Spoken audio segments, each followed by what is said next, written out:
Hello everyone, welcome to my channel guys.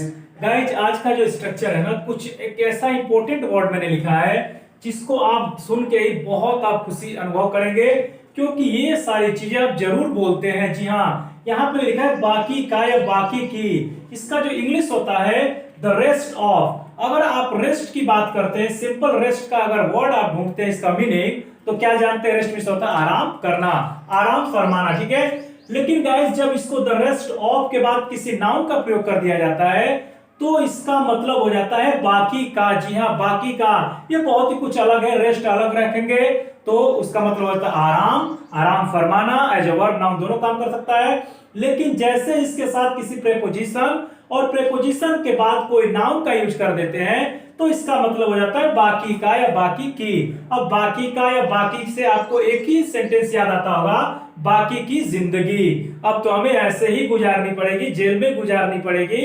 तो इस तरह की बातें हम लोग जरूर सीखते हैं। तो आइए गाइस, ये जो चीजें आप आज तक हिंदी में बोलते थे, बखूबी बोलते होंगे, हिंदी में सेंटेंस एकदम मैच करके बोलते होंगे, पर इंग्लिश में जब आपको बोलना हो तो कैसे बोलेंगे? तो मैं यहाँ पे कुछ सेंटेंसेस लिखा हूं और आपको ये बता दूं कि ये एक प्यारा सा फ्रेज या वर्ड जो भी आप कहें, ये क्या है गाइस, ये किसी भी सेंटेंस में एडजस्ट हो सकता है, चाहे वो इंपरेटिव हो, इंटरोगेटिव है, किसी का भी सेंटेंस हो, कोई भी टेंस क्यों ना हो, सब में एडजस्ट होगा। तो आइए देखते हैं पहला सेंटेंस मैंने क्या लिखा है। बाकी के विद्यार्थी अपने घर जाएं। अब इसके पहले का कुछ बात होगा जो मैंने नहीं लिखा है, बस मैं ये सिखाना चाहता हूं कि इसका यूज कैसे करेंगे। तो गाइस आपको पता है कि बाकी के विद्यार्थी अपने घर जाएं, ये इंपरेटिव सेंटेंस है, यानी कि ऑर्डर दिया जा रहा है, कमांड दिया जा रहा है। जैसे मान के चलिए विद्यार्थी है, मैंने कहा कि कुछ विद्यार्थी यहाँ रुक जाएं और बाकी के विद्यार्थी अपने घर चले जाएं। जी हाँ, कुछ विद्यार्थी को रोक रहा हूं और बाकी के जितने बचेंगे उनको घर जाना है। या मैं ये बोलूंगा कि 10 लोग यहाँ रुक जाएं और बाकी के विद्यार्थी अपने घर जाएं। तो गाइस मैं ऑर्डर दे रहा हूं, तो जब ऑर्डर देते हैं तो क्या करते हैं आपको अच्छी तरह पता है। तो कैसे बोलेंगे? बाकी के विद्यार्थी अपने घर जाएं, तो बोलेंगे द रेस्ट ऑफ स्टूडेंट्स, बाकी के विद्यार्थी। और याद रखिएगा जब भी यहाँ पे काउंटेबल नाउन का यूज होगा, यानी जिनको गिना जा सकता है, तो ऑफ के बाद यहाँ पे मैक्सिमम या हमेशा कह सकते हैं कि प्लूरल में ही होगा, क्योंकि बाकी के, तो जाहिर सी बात है कि बाकी का जब आप बोलते हैं तो एक से ज्यादा ही होंगे। ठीक है, ये तो अपना कॉमन सेंस है, आप लगा सकते हैं कि बाकी के लोग जा सकते हैं, बाकी के लोग रुक सकते हैं, बाकी के लोग सो सकते हैं। इसका मतलब ये है कि एक से ज्यादा है, जरूर है, इसीलिए द रेस्ट ऑफ के बाद हमेशा प्लूरल नाउन का यूज होगा। जी हाँ, प्लूरल वर्ब यहाँ पे लिखेंगे, प्लूरल वर्ड का यूज करेंगे। तो स्टूडेंट नहीं होगा, क्या होगा? स्टूडेंट्स। बाकी के विद्यार्थी अपने घर जाएं, द रेस्ट ऑफ स्टूडेंट्स गो, जाएं, कहां जाएं? टू, अपने घर। तो अब यहाँ पे मैं यहाँ पे आपको केस टेबल की तरह एक बार मूव करना चाहता हूं, आप वहां पे जाकर पढ़ लीजिएगा कि जब भी यहाँ पे प्लूरल यानी बाकी के स्टूडेंट्स यानी प्लूरल है, और प्लूरल के लिए, अपने के लिए जब अपने का सेंस आता है तो देयर का यूज करते हैं। जी हाँ, THEIR, ये वाला देयर। एक ये भी होता है THERE, देयर, ये भी देयर होता है, पर ये अपने के लिए दे का पजेसिव एडजेक्टिव है। ये दे का पजेसिव एडजेक्टिव है देयर, और ये देयर का मतलब होता है किसी प्लेस को दिखाता है। ठीक है, जैसे वहां जाओ, वहां चले जाओ, वहां बैठो, वहां सो जाओ, तो ये देयर वहां के लिए है और ये देयर दे का अपने के लिए है। तो ये गाइस आपको मैंने वहां पे बता रखा है। बाकी चीज मैं बार बार ये कहता हूं और वीडियोस में कभी कभी ये कहता हूं मैं कि केस टेबल बहुत इंपॉर्टेंट है। मैं उसको बारीकी से सिखाऊंगा, जिसके लिए मुझे समय चाहिए। तो मैं कोशिश करूंगा कि जल्दी ही मैं केस टेबल आपको बता ही दूं, क्योंकि अब बहुत इंतजार कर चुके हैं आप भी कि बार बार केस टेबल का नाम आता है, ऐसा क्या है। तो मैं जिस दिन बताऊंगा आपको समझ में आएगा केस टेबल का क्या इंपॉर्टेंस है। तो यहाँ पे देखिए, the rest of the students go to, the rest of students go to, कहां जाए? अपने घर। तो अपने के लिए क्या लगाएंगे? देयर का यूज करेंगे।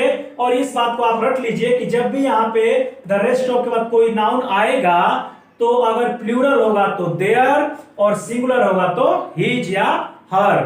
तीन ही चीज आपको रखना है। अगर प्लूरल यहाँ पे होता है और अपने का सेंस आता है तो देयर का यूज करते हैं। अगर सिंगुलर कोई एक मेल है तो हिज का यूज करेंगे।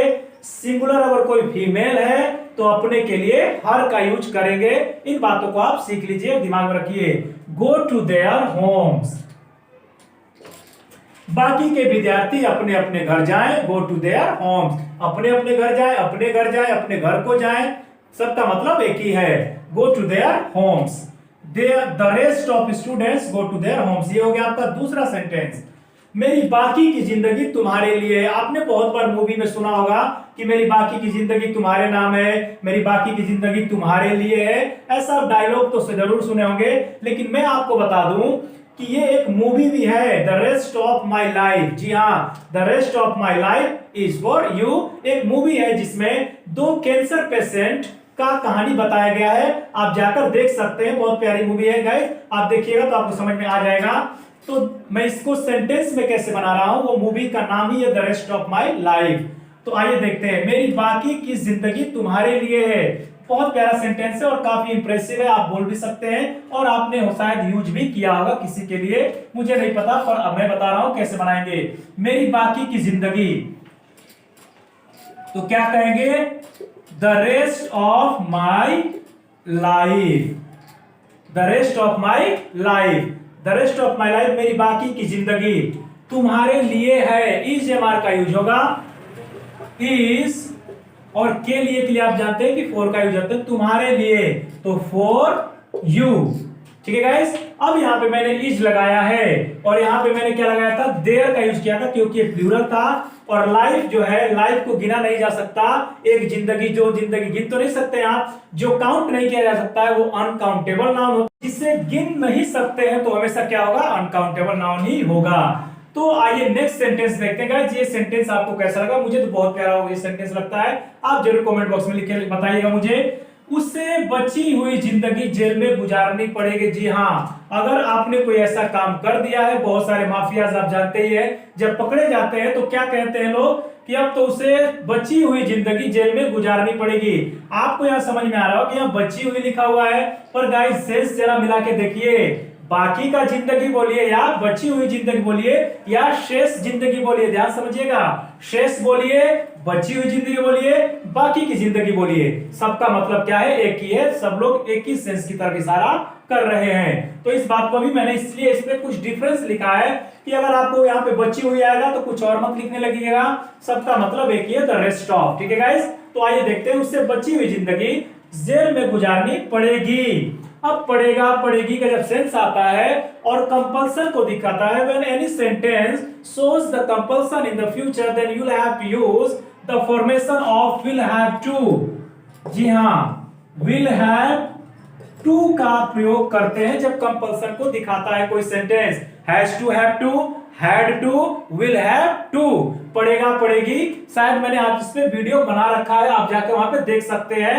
वहां पे मैंने शायद have to, has to का वीडियो, जी हाँ शायद मुझे याद आ रहा है कि मैंने बनाया है, तो वहां पे आप जाकर देख सकते हैं पड़ेगा पड़ेगी वाला सेंस। अगर नहीं बनाया होगा तो मैं कोशिश करूंगा कि वीडियो इस पे बनाऊंगा, पर फिर भी आपको बता दे रहा हूं कि विल हैव टू और उसके बाद वर्ब की फर्स्ट फॉर्म आती है।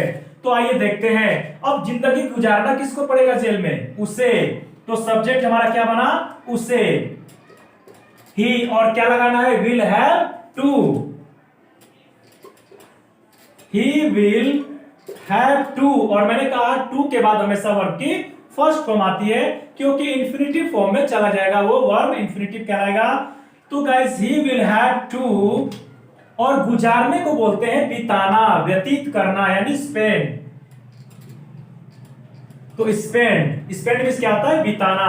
ही विल हैव टू स्पेंड, अब क्या बिताना पड़ेगा, बाकी की बची हुई जिंदगी या बची हुई जिंदगी, द रेस्ट ऑफ, किसकी जिंदगी, उसकी जिंदगी, तो his life, the rest of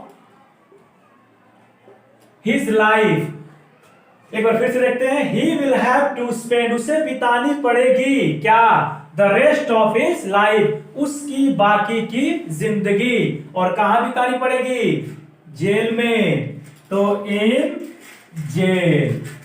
अब मैं आपको ये बताऊं कि जेल एक इंग्लिश वर्ड भी है, ठीक है, और जेल का प्रिजन भी होता है, ठीक है गाइस। और लॉकअप भी होता है। आपने सुना होगा मूवीज में जाकर लॉकअप बोलते हैं, किसे लॉकअप में बंद करो, लॉक अप, ठीक है। तो आप चाहे जेल लिख लें या लॉकअप लिख लें, ठीक है गाइस, कुछ भी लिख सकते हैं, प्रिजन भी लिख सकते हैं। तो ये होता है आपका सेंटेंस द रेस्ट ऑफ पे बनाने का बेस्ट कैसे होता है गाइस। तो देख लिया आपने, the rest of students, the rest of my life, the rest of his life. अगर उसकी जिंदगी है तो हिज लाइफ, मेरी जिंदगी है the rest of my life, ठीक है। अगर कह रहा हो कि तुम्हारी जिंदगी तो क्या बोलेंगे, the rest of your life, ठीक है। उसकी जिंदगी the rest of her life, his life. तो इस तरह के सेंटेंस में आप इसको कहीं भी यूज कर सकते हैं। तो गाइस आज का ये तो बहुत प्यारा वर्ड आपको मैंने बताया, द रेस्ट ऑफ के बाद नाउन का यूज करते हैं आप। तो कैसा आपको लगा आज का ये वीडियो और कैसी लगी मेरी ये जानकारी, आपको जरूर गाइस मुझे बताइएगा और कमेंट बॉक्स में लिखना मत भूलिए। Thanks for watching my video. Again मिलते हैं नेक्स्ट वीडियो में ऐसे ही एडवांस स्ट्रक्चर के साथ। तब तक के लिए शुक्रिया। Like share and subscribe my channel.